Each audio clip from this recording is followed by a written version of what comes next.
اہل عرب کی حالت زار پر کڑنے کے علاوہ آپ اپنی خلوت و تنہائی میں زندگی اور کائنات کے رازوں پر بھی غور و فکر کیا کرتے تھے اور سوچا کرتے تھے کہ زندگی کیا ہے، کائنات کیا ہے، یہ چاند سورج ستارے کیوں کر بنے، کائنات کیوں تخلیق کی گئی، کس نے کی، زندگی کا ظہور کب ہوا، کیسے ہوا۔ یہ وہ دن تھے جب آپ تنہائی میں غور و فکر کی ضرورت کے ساتھ ساتھ عبادت کو بھی لازمی سمجھتے تھے۔ عبادت آپ کی روح کی ضرورت تھی، لہذا آپ رمضان بھر غار حرا میں قیام فرماتے، آنے جانے والے مسکینوں کو کھانا کھلاتے اور بقیہ اوقات اللہ تعالی کی عبادت میں گزار دیتے۔ غار حرا مکہ مکرمہ کے مشرق میں خانہ کعبہ سے کوئی 3 میل دور جبل النور کی چوٹی پر واقع ہے۔ خلوت اور گوشہ تنہائی کی تلاش میں آپ غار حرا پہنچے۔ یہ چونکہ کعبہ کے سامنے تھا اور وہاں کامل تنہائی اور یکسوئی تھی، اسی لیے آپ کو بہت پسند آیا۔ رمضان کا مہینہ اور پیر کا دن تھا۔ آپ غار حرا کے اندر ذکر الہی اور عبادت میں مشغول تھے کہ یکایک جبریل علیہ السلام نازل ہوئے اور آپ کو وحی اور نبوت سے نوازا۔ سیدہ عائشہ رضی اللہ عنہا فرماتی ہیں، رسول اللہ صلی اللہ علیہ وسلم پر وحی کا آغاز نیند میں اچھے خواب سے ہوا۔ آپ جو خواب دیکھتے وہ سفیدہ سحر کی طرح نمودار ہوتا۔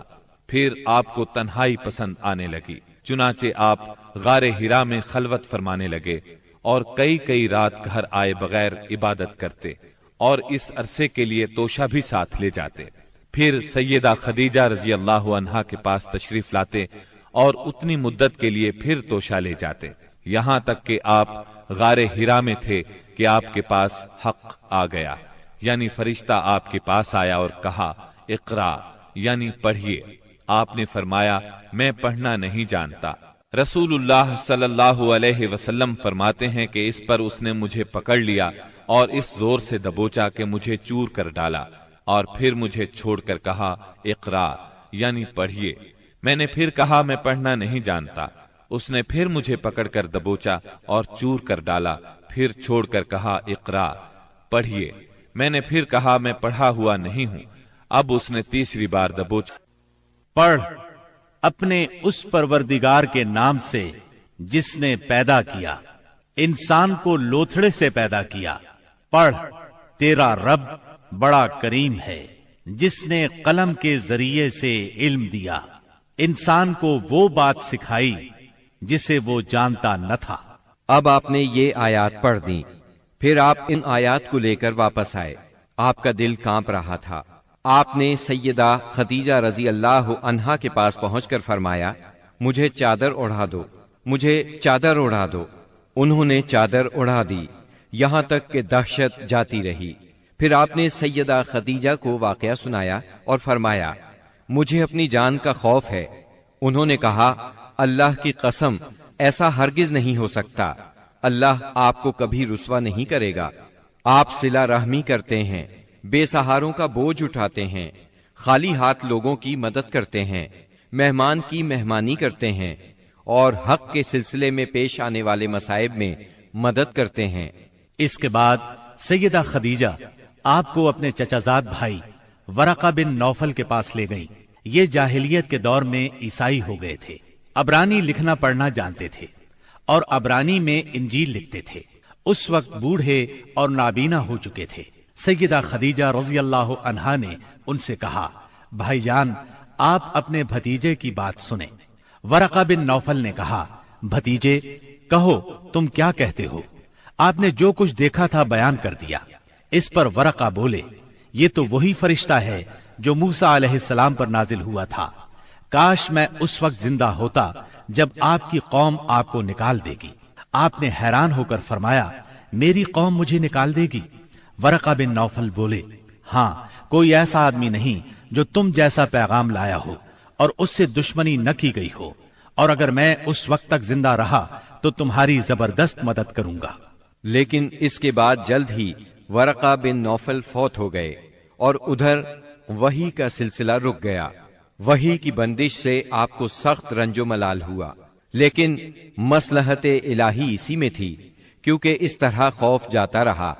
معاملے کی نوعیت سمجھنے کا موقع ملا اور دوبارہ وحی کی مشقت برداشت کرنے پر طبیعت صرف آمادہ ہی نہیں ہوئی بلکہ ایک گونا شوق اور طلب بھی پیدا ہوئی اور آپ دوبارہ وحی کا انتظار کرنے لگے۔